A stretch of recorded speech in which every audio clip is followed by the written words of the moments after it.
Headline sponsored by Abhilashi Group of Institution. Join us to beat the crowd. 3 global renewable energy investment virtual meeting आयोजित। बैठक में लगभग 25,000 प्रतिनिधियों ने लिया भाग। मुख्यमंत्री जयराम ठाकुर ने केंद्र सरकार से राज्य के लिए पावर इक्विपमेंट मैन्युफैक्चरिंग हब को मंजूरी देने का किया आग्रह। सोलन के धर्मपुर में प्राकृतिक खेती जागरूकता एवं किसान समारोह आयोजित। स्वास्थ्य मंत्री ने की कार्यक्रम की अध्यक्षता। करीब 100 किसानों को प्राकृतिक खेती बारे कृषि विशेषज्ञों ने दी जानकारी। कोरोना के बढ़ते मामलों को देख पपरोला के 5 वार्ड कंटेनमेंट घोषित। 5 दिसंबर तक व्यापारिक संस्थान रहेंगे बंद। सुबह 9 से 11 बजे तक जरूरी सामान की दुकानों को मिलेगी छूट। 1 दिन के अंतराल में खुलेंगी दुकानें। और सुलियाली के पूर्व प्रधान के मत को खंड विकास अधिकारी ने किया खारिज। 20 वर्ष लगातार प्रधान और उप प्रधान रह चुके हैं प्रतिनिधि।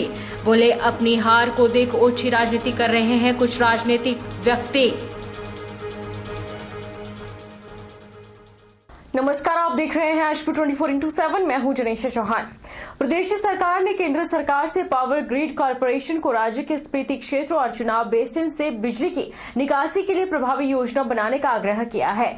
ये बात मुख्यमंत्री जयराम ठाकुर ने तीसरी global renewable energy investment meeting और एक्सपो री इन्वेस्ट 2020 में मुख्यमंत्रियों के प्लेनरी सेशन के दौरान संबोधित करते हुए कही, जिसका शुभारंभ गत दिवस प्रधानमंत्री ने किया।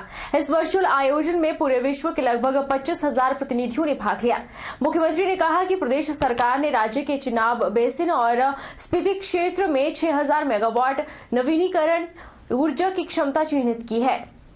हिमाचल प्रदेश में मुझे इस बात की प्रसन्नता है कि जो हमारी दोहन योग्य जो हमारी यहाँ पर हिमाचल प्रदेश में जिसको हम हार्नेस करने के लिए एक लक्ष्य निर्धारित किए हैं, 24,000 मेगावाट का हमारा जो लक्ष्य है उसको हासिल करने के लिए हम आगे बढ़ रहे हैं।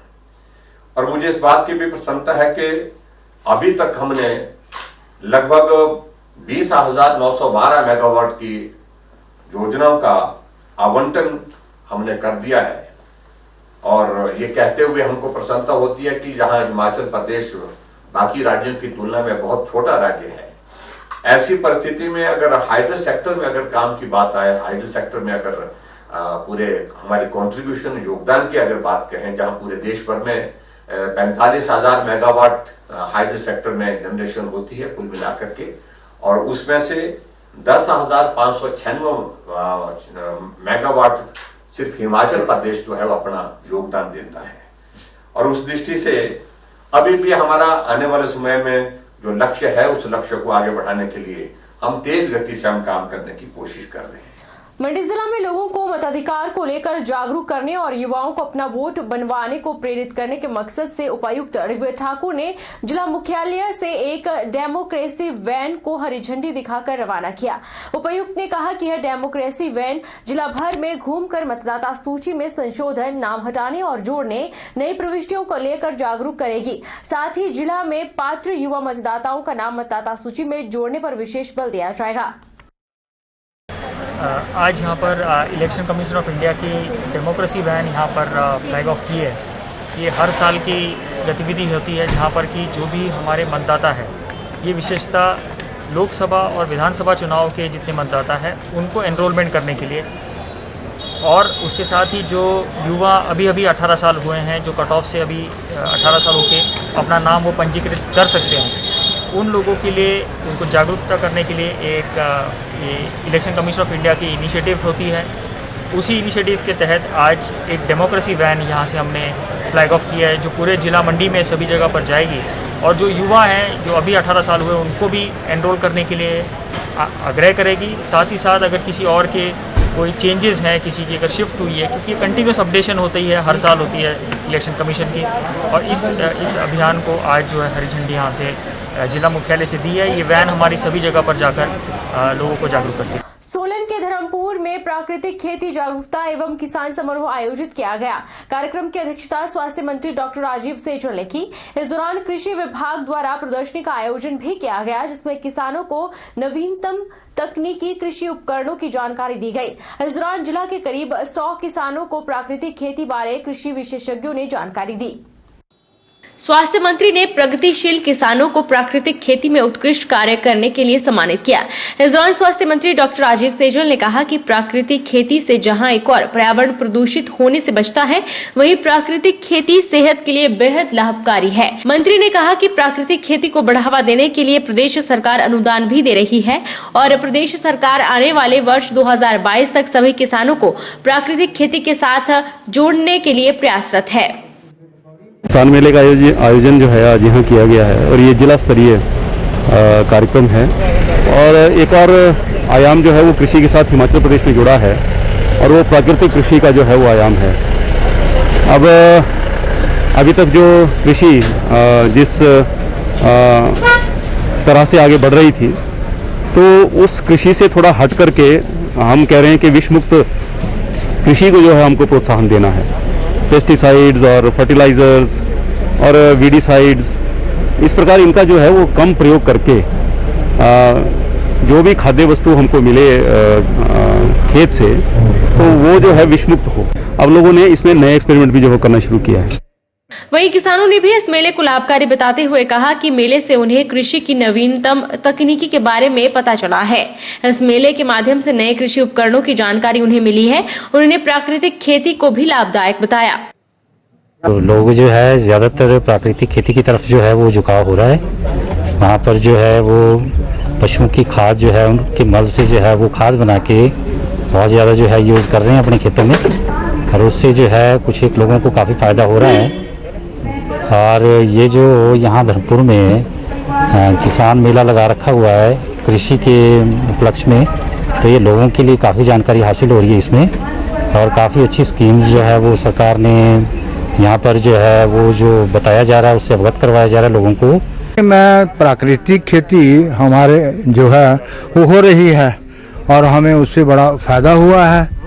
सबसे बड़ी बात तो ये है कि हमारा जो इसका खर्चा था, जो हम बाहर से ये लेते थे ना जी खाद वगैरह, उसका खर्चा बच गया है। अब हमें अपनी घास फूस की जो है उसमें डालते हैं, पैदावार में कोई खास फर्क नहीं पड़ा है। जो हमारे खेती की मतलब ये है उपयोगी वस्तुएं हैं वो सब है यहाँ पे। पंचायत चुनावों को लेकर राजनीतिक सरगर्मियां तेज होती जा रही हैं। हिमाचल प्रदेश कांग्रेस कमेटी के मीडिया प्रवक्ता आकाश शर्मा ने प्रेस में जारी बयान में कहा कि प्रदेश के मुखिया और केंद्र सरकार में प्रदेश के प्रतिनिधि जम्मू कश्मीर में पंचायत चुनावों को लेकर प्रचार कर रहे हैं, जबकि हिमाचल प्रदेश में कोविड-19 के चलते परिस्थितियां दिन प्रतिदिन बिगड़ती जा रही है। हमारा ये बार बार आग्रह रहता है प्रदेश सरकार से भी कि जिस प्रकार के निर्णय वो ले रहे हैं, चाहे वो नाइट कर्फ्यू को लेके है, चाहे वो दूसरे एसओपी को जारी करने के लिए है, चाहे वो जो पॉलिटिकल सभाएं हैं उनको दोबारा से चालू करने के बारे में है, उन निर्णयों पर वो पुनर्विचार करें। और उनका प्रथम दायित्व तो प्रदेश की जनता की तरफ से है, क्योंकि प्रदेश की जनता ने उनको जो है भारी तादाद में मतों से जिताकर जो है वो सत्तासीन किया है।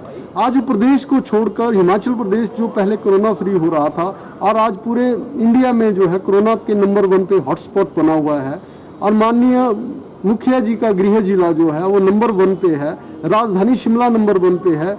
इस विकट स्थिति को देखते हुए हमारा यह कहना है कि आप जो है वो दूसरे राज्यों में पंचायत चुनावों के प्रचारों को छोड़कर जो है अपने प्रदेश की गतिविधियों पर ध्यान दें और यहाँ जान माल की सुरक्षा हेतु उचित कदम उठाएं। एनटीपीसी कोल डैम के महाप्रबंधक एनएस ठाकुर ने जानकारी दी है कि हिमाचल में एनटीपीसी आने वाले कुछ समय में चिनाब वैली में 2 परियोजनाएं जिनमें सैली 400 और मेगावाट मियार 120 मेगावाट शुरू करने जा रही है।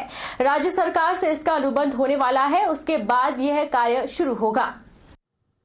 एनटीपीसी कोल डैम के महाप्रबंधक एनएस ठाकुर ने बताया कि कोल डैम में अपनी क्षमता से ऊपर उठकर पिछले साल 3,450 मिलियन यूनिट बिजली उत्पादन किया है और अभी तक इस वर्ष 2,900 मिलियन यूनिट बिजली पावर उत्पादन कर चुके हैं, जबकि इस साल के अंत तक 3,250 मिलियन यूनिट बिजली पैदा करने की उम्मीद है।